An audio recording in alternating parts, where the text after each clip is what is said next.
रूढी परंपरा डोंगर दऱ्यांनी सजला ह्यो कोकण।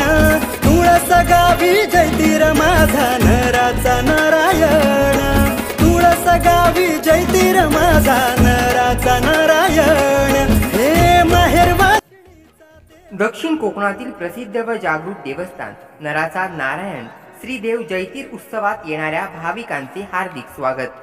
स्वागतोत्सुक श्री आनंद गावडे, माजी सैनिक आणि तलाठी सजा तुळस, तालुका वेंगुर्ला। देव माझा जयतीर